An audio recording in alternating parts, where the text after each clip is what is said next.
Morning, everyone, and thank you, Secretary Kerry, for having me here today, and thank you for your years of leadership working to protect our oceans. It's fantastic to start off the day by hearing President Obama commit to expanding marine reserves in U.S. waters and taking serious steps to prevent illegally caught fish from entering the marketplace. Now, before I wanted to be an actor, I dreamt about becoming a marine biologist. As a kid, I always had a fascination with the ocean and its wildlife. In fact, the first philanthropic dollar I ever contributed was to save the wild manatee in Florida. I'd never seen a manatee before, but I somehow felt connected to the plight of these animals who had no voice and no ability to save themselves from the devastation caused by human activity. Today, I feel just as connected and inspired by ocean life that covers most of our planet. As an avid diver, I've been fortunate enough to experience some of the most pristine wild places on Earth. From my very first dive in the Great Barrier Reef to the Galapagos to Mozambique, Belize, and the islands of Thailand. And just last year, I got to visit Cocos Island, a national park off the shores of Costa Rica, where I had the opportunity to swim with 15 different species of shark, white tips, tiger sharks, and hammerheads in one of the world's largest natural shark sanctuaries, and I came out unscathed. These experiences haven't just been adventures, they've been educational for me. They've taught me just how fragile these ecosystems really are. Since my very first dive in the Great Barrier Reef in Australia 20 years ago, to the dive I got to do in the very same location just 2 years ago, I've witnessed environmental devastation firsthand. What once had looked like an endless underwater utopia is now riddled with bleached coral reefs and massive dead zones. Recently, on the Cocos Island dive, we stayed inside a marine protected area where it was technically illegal to hunt sharks or other marine life within 10 miles of the sanctuary. But every night, we hopelessly watched illegal fishing vessels invade the waters just 1 mile offshore.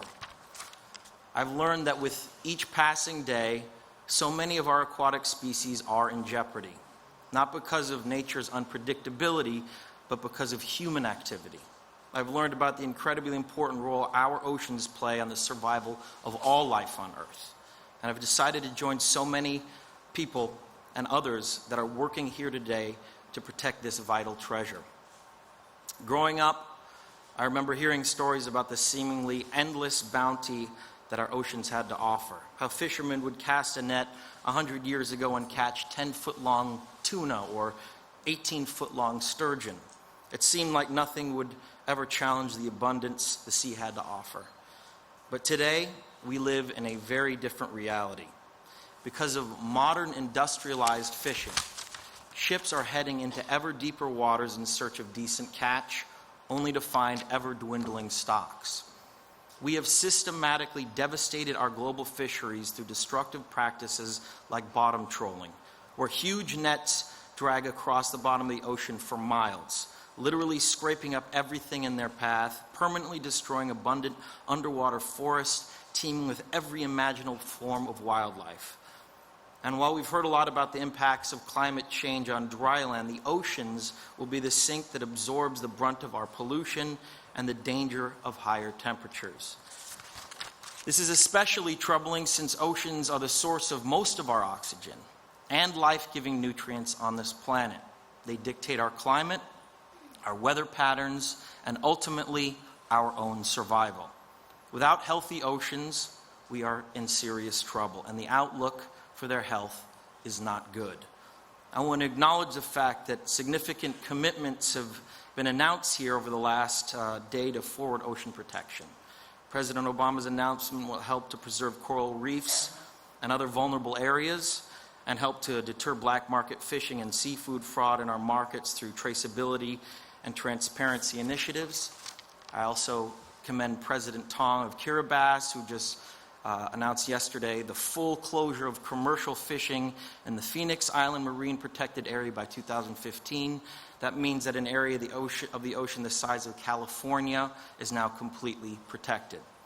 I applaud these pledges and others like them made here. And I look forward to working alongside those who've made these commitments to ensure their success. But this is just the beginning. We need to do much more to scale these commitments globally, continuously building more urgency and momentum to match the magnitude of this massive global challenge. This isn't simply an exercise in wildlife conservation. Several billion people a year depend on seafood as a source of protein, and yet we are failing to protect these vital waters. We are failing to set aside significant preserves that are off limits to fishing. We are failing to protect these critical ecosystems, the coral reefs, the forests of the sea, the tide pools, and the deep water canyons.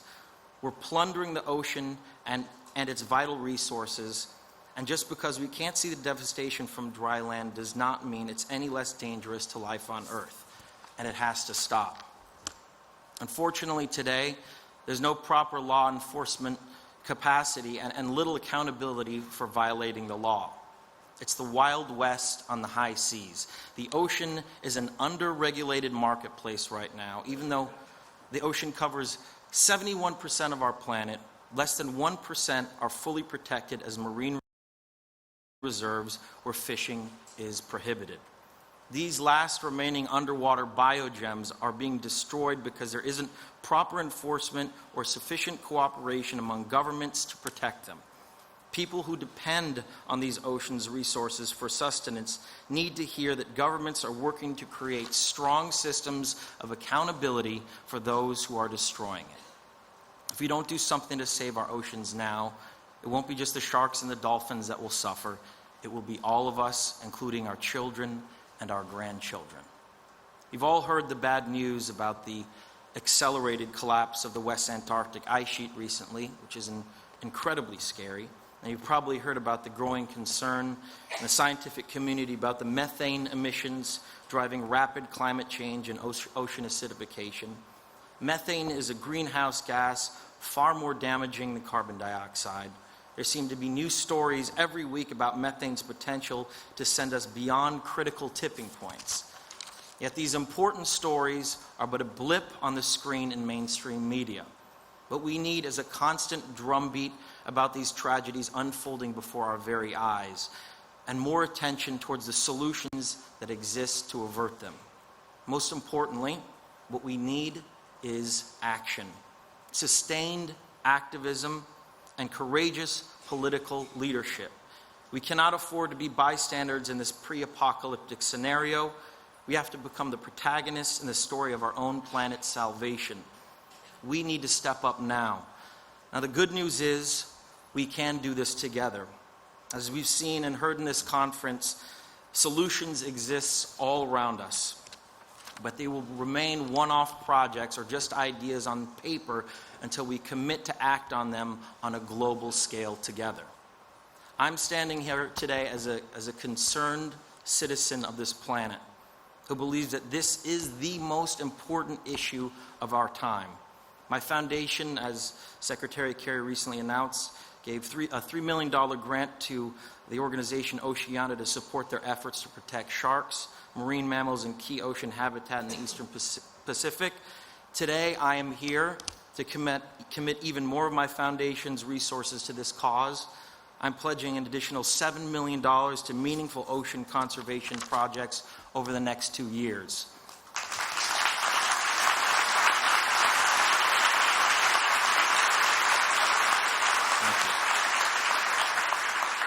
But none of this can be implemented without proper worldwide leadership.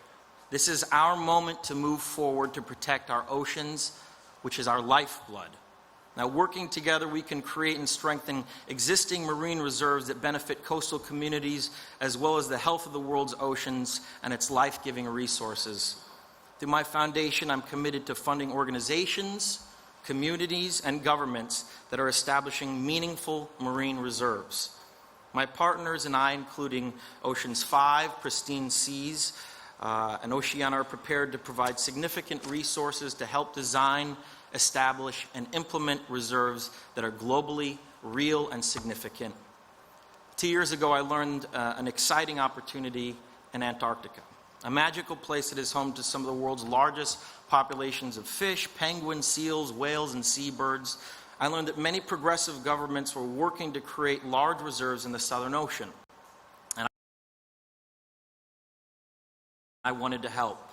My foundation became a proud supporter of the Antarctic Ocean Alliance, an international coalition of organizations working in partnership with Australia, New Zealand, and the European Union and the United States. Mr. Secretary, I remain excited and very optimistic about the prospects of a successful outcome. If there's anything we can do to help, please let us know. I was tremendously thankful for the response of over 1 million people around the world who expressed support for action in Antarctica. My foundation and our partners have also helped protect some of the 100 million sharks who are being killed each year due to overfishing, primarily for their fins. Last spring, as a result of the efforts of several governments and an array of dedicated organizations, the Convention on Trade in Endangered Species approved proposals to protect several vulnerable shark species. It was a great example of success through collaboration, and together, it's time to create more of these examples on a global scale. We know we cannot do it alone. The only way to address problems of this scale is through smart collaboration between governments, communities, organizations, and scientists. So I stand here today to challenge all of you to step up, to utilize your positions of authority to ensure the health of the oceans that are so vital to people's lives all around the world. Together, we can solve this problem, but it will not be easy. It will take courage, sacrifice, and true leadership. As it happens, we have here with us today many of you who have already shown leadership on this issue and are capable of doing much, much more. My ask is straightforward: step up. Mr. President, Secretary Kerry, all of you here today, we urge you, we're imploring you, we're cheering you on, we're watching you, and we need you to do the right thing. We'll be here to support you every step of the way, including right now with our actions in this conference. But you are the leaders we are looking towards to deliver the protection that our oceans deserve and require. We know you will make us proud. Right now, we're launching an ambitious mission to protect the world's oceans, but we have a long, long road ahead of us. We must push ourselves to step up every chance we can get.